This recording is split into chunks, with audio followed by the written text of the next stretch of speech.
குடிக்கிறதுனால மனசு சந்தோஷமாகாது. 10 பேருக்கு சோறு போடு, அதில் சந்தோஷம் கிடைக்கும்.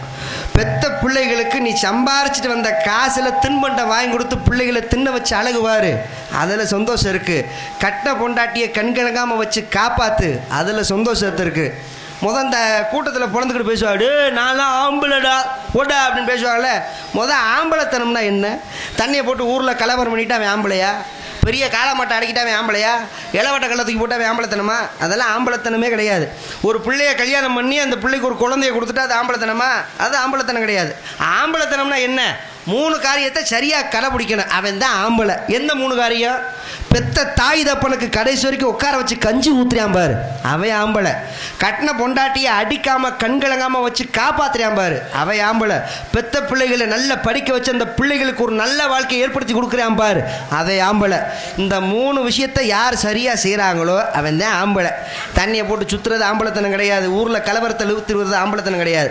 அதனால் நான் என்ன சொல்கிறேன், தண்ணி சாப்பிடும்போது வேறு எதையும் யோசிக்காதீங்க. இப்போ வாழ்கிற வாழ்க்கை முதல்ல 150 வயசு வரைக்கும் வாழ்ந்தாங்க, இப்போ 100, அப்புறம் 60, 80, கடைசியில் இப்போ 40 தாண்ட முடியல. 40 தாண்டதே கஷ்டமாக இருக்குது. அப்போ 40 வயசு வரைக்கும் தான் நம்ம வாழ முடியுது.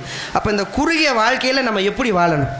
இருந்தாலும் மறைந்தாலும் பேர் சொல்ல வேண்டும், இவர் போல யார் என்று ஊர் சொல்ல வேண்டும். செத்ததுக்கப்புறம் தான் அவன் நல்லவனா கெட்டவனான்னு தெரியும். ஊர் சனம் பேசும், சே நல்ல மனுஷையா, அந்த மனுஷன் எவ்வளோ ஒழுக்கமாக வாழ்ந்தார் தெரியுமா, அந்த குடும்பத்துக்காக எப்படி உழைச்சார் தெரியுமா, இந்த ஊருக்கு உழைச்சி கொடுத்த உத்தமரியா செத்து போயிட்டானையா, நம்மளுக்காக 4 பேர் கண்ணீர் வடித்தானா அவன் நல்ல ஆத்மா.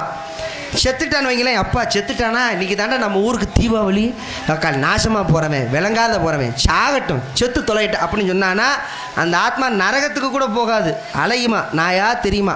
இப்போ வாழக்கூடிய வாழ்க்கை சிறிது காலமாக இருந்தாலும் நல்லவனா சந்தோஷமாக வாழ்ந்துட்டு போகணும். குடிக்கிறதுக்கு முன்னால் வேறு எதையும் யோசிக்காதீங்க. உங்கள் பொண்டாட்டிகளை யோசிக்காதீங்க, சொந்த பந்தத்தை யோசிக்காதீங்க, பெத்த பிள்ளைகளை யோசிங்க. நீங்கள் குடித்து உங்கள் உடம்பை கெடுத்து நீங்கள் செத்துட்டிங்கன்னா நாளைக்கு உங்கள் பிள்ளைகளை பார்த்துக்க யார் இருக்கா? சொந்த பந்தம்லாம் சும்மா காசு காத்தா எல்லாம் வருங்க. ஆனால் பெத்த பிள்ளைகளுக்கு பெரிய சொந்த பந்தம் யார் தெரியுமா? அப்பன்னு ஆத்தாலும் தான் பெரிய சொந்த பந்தம்.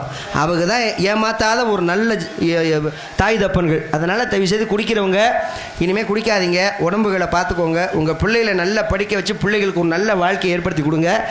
குடிக்கிறதுனால ஒரு மனுஷன் வாழ்க்கையில் எதை இழக்கிறாங்கிறத என் மாமே பாரதி கணேசன் சொல்லியிருக்காரு. இங்கே 6 மணி வாசிக்கும் செய்யாமங்கலத்தை சேர்ந்த அன்பு மாமா ராமதாஸ் அவர்களுக்கு நமது கிராமத்தின் சார்பாக பொன்னாடை வழங்கப்படுகிறது. மிருதங்க வாசிக்கும் அன்பு மாப்பிள்ளை பரணி அவர்களுக்கு பொன்னாடை வழங்கப்படுகிறது. பலபாத்திய சக்கரவர்த்தி எனது அன்பு மாப்பிள்ளை சரவணகுமார் அவர்களுக்கு பொன்னாடை வழங்கப்படுகிறது. போடுங்க மிருதங்க இங்கே போடுங்க.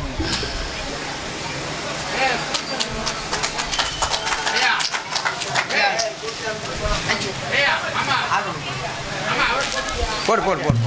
தாள வாசிக்கும் குளிச்சாமி அவர்களுக்கு பொன்னாடை வழங்கப்படுகிறது.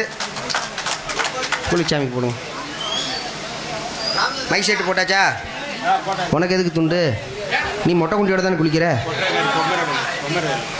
பந்தல் அமைப்பு குமராண்டி வேல் தானே? குமராண்டி வேலை பந்தல் அமைப்பு கொட்டை அமைப்பு. சரி வரட்டும் வரட்டும் வரட்டும்.